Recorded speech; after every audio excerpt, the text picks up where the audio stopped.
الطفل يتولد من هنا بعد 3 شهور كنت يموت الكل دخدود، ما كله من اللبن الصناعي. ما تيجي بقى نشوف منين بدأت حكاية اللبن الصناعي. لو اللي بيتفرج على الفيديو ده أب أو أم لازم يكمل معايا الفيديو للآخر.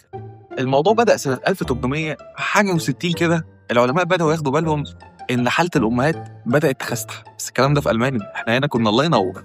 وإن الأمهات مش قادرين يرضعوا العيال. جه عالم ألماني اسمه يوستس ده اسمه يعني، عمل أول تركيبة تحاكي لبن الأم، بتتكون من دقيق وملح وسكر مخلوط مع لبن بقر، وكانت محاولة إن هو يحل المشكلة الكبيرة دي.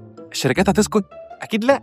جت شركة نسلة تهول وتكبر الموضوع. إحنا عملنا أحسن حاجة وصل لها العلم، اللبن بتاعنا ده أحسن لبن في العالم، ده أحسن من لبن الأم. بيفكروني بالراجل اللي بيقول الجاموسة بتاعتنا. لا خلاص مش هقول.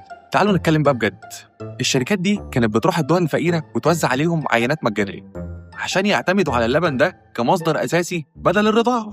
كان كل هدفهم إن هم يرسخوا في دماغ الناس إن ده مش سم، وإن العادي أصلاً إن هم يشربوا لبن صناعي. تسويق وكده يعني. طب الناس دي كدابة قوي كده؟ هو مش بالظبط يعني، بس يعني لو جينا نتكلم بجد هو عمره ما يكون زي لبن الأم. ورغم كده في حالات لازم نستخدم فيها اللبن الصناعي، عشان كده لازم تستنونا الحلقة الجاية عشان هنقول إمتى لازم تستخدم اللبن الصناعي، وطفلك هتكون حالته عاملة إزاي وهو بيرضع طبيعي وهو بيرضع صناعي. عشان كده أقول لك سلام.